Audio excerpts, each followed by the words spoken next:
तुमच्या मी काल कमेंट वाचल्या तर तुमची सर्वांची अशी इच्छा आहे की मी करुणा आणि कौसल्याची कथा कंप्लीट करावी, पण यूट्यूब पॉलिसीमुळे मी उर्वरित भाग अपलोड करू शकत नाही।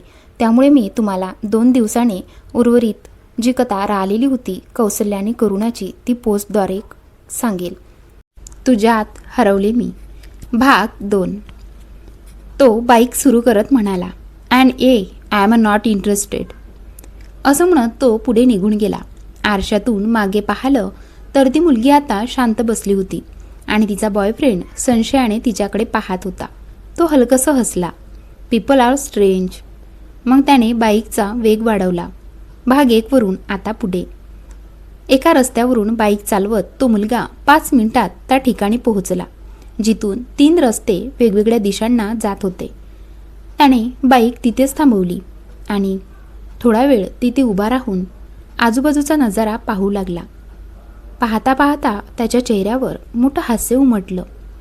शहराच्या गर्दीपासून आणि प्रदूषणाच्या धुरापासून दूर असलेली ही जागा नैसर्गिक सौंदर्याने भरलेली होती। आता दुपारचा वेळ होता तरीही ती जागा खूप सुंदर दिसत होती। तीनही रस्त्यांकडे पाहिल्यावर त्याला दिसलं की तिथे छोटे छोटे बंगले होते। ते फक्त 1 मजल्याचे होते, पण दिसायला खूपच सुंदर होते। कदाचित तिथल्या एका घराला दुसऱ्या घरात कोण राहतो हेही माहीत नसेल। रात्रीच्या वेळीही तो रस्ता फार भीतीदायक वाटणार नव्हता, कारण तिथे स्ट्रीट लाईट होती आणि वाहनांची ये-जा सुरू होती। कोणती गाडी एका रस्त्याने जात होती तर कोणती दुसऱ्या रस्त्याने। आजूबाजूला मोकळ्या जागेत मोठमोठी झाडं आणि हिरवीगार गवत होती, पण तरीही ती जागा जंगलासारखी वाटत नव्हती। एक खोल श्वास घेत त्याने हलक्या आवाजात म्हटलं, ग्रेट। घड्याळात पाहिलं तर 1:30 वाजायला आले होते। त्याने लगेच बाईक सुरू केली आणि एका रस्त्याने पुढे निघाला। पहिल्या घराकडे पाहून त्याने बाहेर लिहिलेला नंबर पाहिला आणि पुढे गेला, कारण त्याला त्या घरात जायचं नव्हतं। 4-5 घरं सोडल्यानंतर त्याला ते घर दिसलं जिथे त्याला पोहोचायचं होतं। त्याने बाईकवर ब्रेक लावला। समोर दिसणारं घर बाकीच्या घरांपेक्षा पूर्ण वेगळं होतं। ते फार मोठं नव्हतं, पण त्यात एक विचित्र शांत सौंदर्य होतं। घर पूर्ण लाकडी डिझाईनमध्ये बनवलं होतं। भिंतींना हलका कॉफी रंग दिला होता आणि खिडक्यांच्या कडा गडद तपकिरी रंगाच्या होत्या। छप्पर उताराचं होतं, जणू पावसाचं पाणी लगेच खाली वाहून जावं म्हणून खास तसं बनवलं होतं। घरासमोर छोटंसं पोर्च होतं। पोर्चमध्ये 2 पांढऱ्या रंगाच्या खुर्च्या आणि मधोमध एक गोल टेबल ठेवलेला होता। टेबलावर एक रिकामा कॉफी मग पडलेला होता। घराच्या डाव्या बाजूला छोटंसं तळ्यासारखं कृत्रिम पाण्याचं डेकोरेशन होतं। त्यात लहान दगड आणि पाण्यावर तरंगणारी गुलाबी फुलं दिसत होती। उजव्या बाजूला बांबूंची उंच झाडं लावलेली होती। वाऱ्यामुळे त्यांची पानं हलत होती आणि एक शांत सडसडता आवाज निर्माण होत होता। घराभोवती लहान पिवळसर दिव्यांच्या माळा लावलेल्या होत्या। दिवसा देखील त्या जागेला एक उबदार फील येत होता। त्याने वर पाहिलं। दुसऱ्या मजल्यावर छोटी बाल्कनी होती। बाल्कनीत रंगीबिरंगी कुंड्या ठेवलेल्या होत्या। एका कुंडीतून मोगऱ्याची फुलं खाली झुकलेली दिसत होती। मुख्य दरवाजापर्यंत जाण्यासाठी लाकडी पट्ट्यांची अरुंद वाट बनवलेली होती। त्या वाटेच्या दोन्ही बाजूला छोट्या पांढऱ्या दगडांची सजावट केली होती। सगळं इतकं नेटनेटकं आणि शांत दिसत होतं की काही क्षण तो फक्त तिथेच उभा राहून घराकडे पाहत राहिला। त्याच्या चेहऱ्यावर नकळत स्मित आलं। वा, हे घर आहे की एखाद्या मूव्ही सेटसारखं, तो हलक्या आवाजात म्हणाला।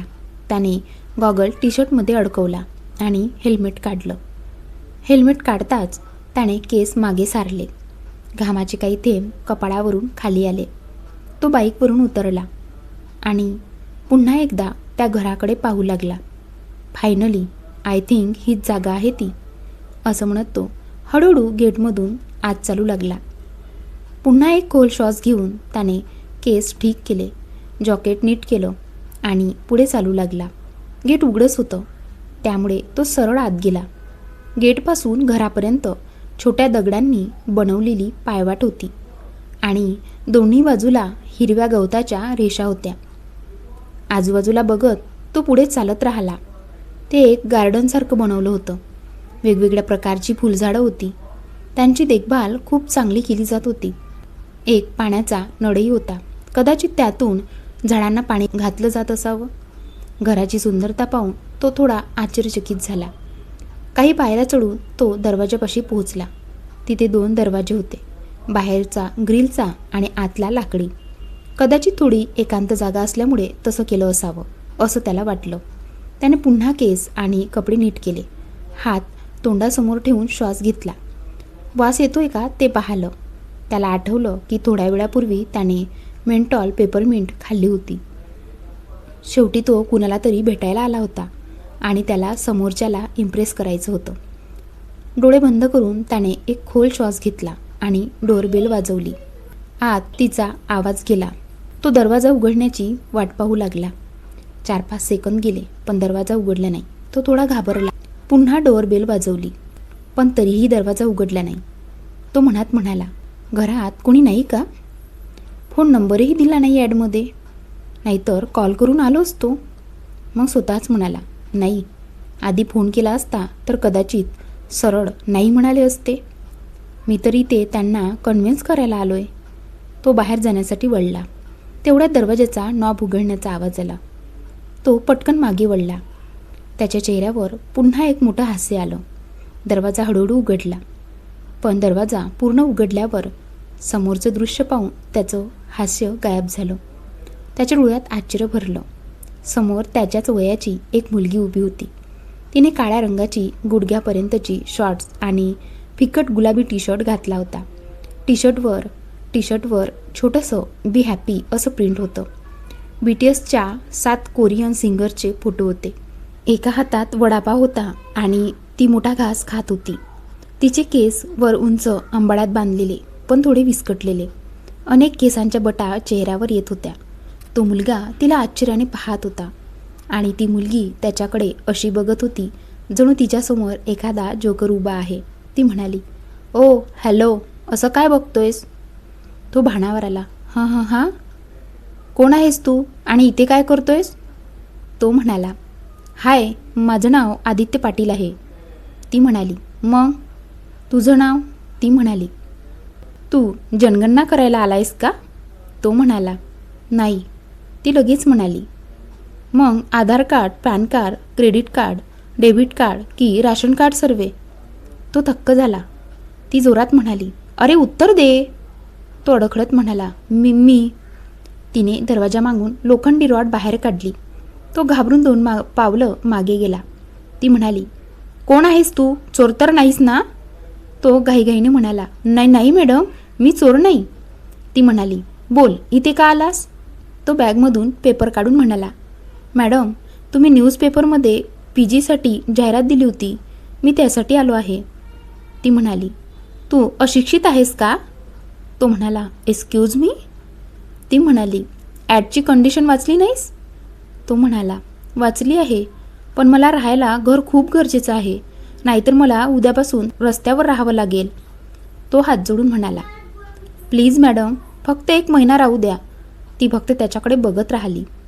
आदित्यने हात जोडून विनंती केल्यावर ती मुलगी काही क्षण त्याच्याकडे निरखून पाहत राहिली. तिच्या चेहऱ्यावर अजूनही संशय होता, पण त्याचवेळी त्याची अवस्था पाहून तिला थोडी दया देखील आली होती. ती हलक्या आवाजात म्हणाली, लुक, या PGची जाहिरात माझ्या बाबांनी दिली आहे. खरं तर आम्ही कधीच घरात बाहेरच्यांना ठेवत नाहीत, पण सध्या थोडा फिनान्शियल प्रॉब्लेम चालू आहे म्हणून त्यांनी हा निर्णय घेतला. ती कमरेवर हात ठेवत पुढे म्हणाली, आणि हो, एक गोष्ट आधीच क्लिअर करते, ही PG फक्त मुलींसाठी आहे, कारण माझे आईबाबा थोडे ओल्ड स्कूल आहेत. त्यांना वाटतं मुलं आली की घरात प्रॉब्लेम होतात. आदित्य लगेच म्हणाला, पण मी तसा मुलगा नाही आहे, खरंच. ती लगेच म्हणाली, प्रत्येक मुलगा सुरुवातीला हेच म्हणतो. हे ऐकून आदित्य शांत झाला. त्याच्या चेहऱ्यावरची उतरलेली भावना पाहून ती थोडी नरमली.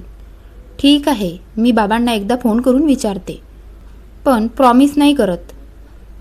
प्लीज, आदित्य लगेच म्हणाला, मला खरंच घराची खूप गरज आहे. मी जिथे राहत होतो तिथून कालच बाहेर पडलो. नोकरी गेली आणि कंपनीने फ्लॅटही परत घेतला. ती थोडी आश्चर्याने म्हणाली. मग रेंट कसं देणार? आदित्य पटकन म्हणाला. सेव्हिंग आहे माझ्याकडे आणि मी नवीन जॉब शोधतोय.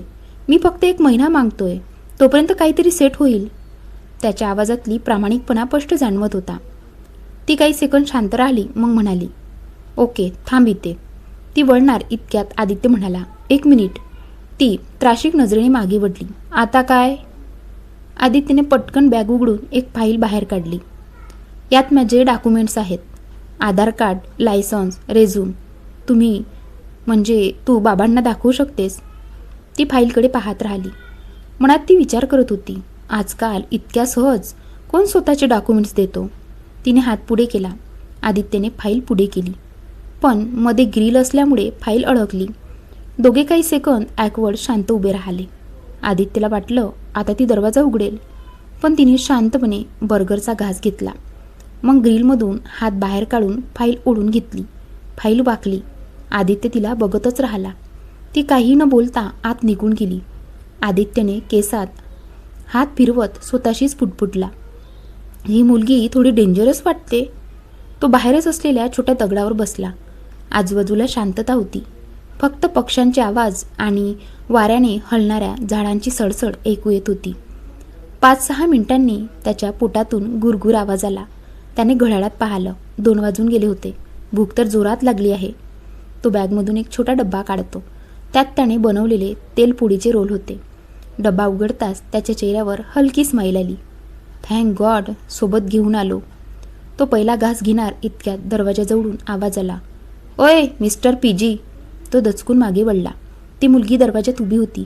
एका हातात त्याची फाईल आणि दुसऱ्या हातात अर्धवट खाल्लेला वडापाव. आत ये. आदित्य काही क्षण तिच्याकडे बघतच राहिला. खरंच चालू केलं? ती डोळे फिरवत म्हणाली. नाही, मूव्ही शूट चालू आहे इथे. अरे आत ये ना. हो. तो पटकन उठून आत गेला. घर आतूनही खूप सुंदर होतं. हलक्या पिवळ्या लाईट्स, लाकडी फर्निचर आणि कॉफीचा मंद सुगंध. तिने दरवाजा बंद केला आणि सोफ्याकडे इशारा केला. बस. आदित्य बसत म्हणाला. थँक्यू. खरंच, ती म्हणाली. आणि हो, माझं नाव सायली आहे. मॅम म्हणालास तर बाहेर काढीन.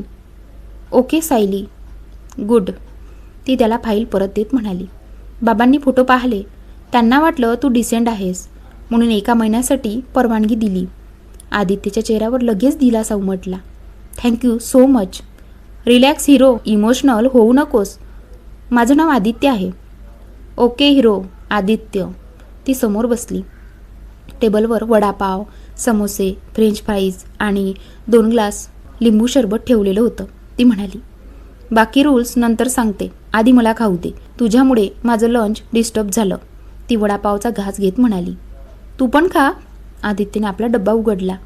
सायलीची नजर लगेच त्या तेलपोळी रोलवर गेली. तिचे डोळे चमकले.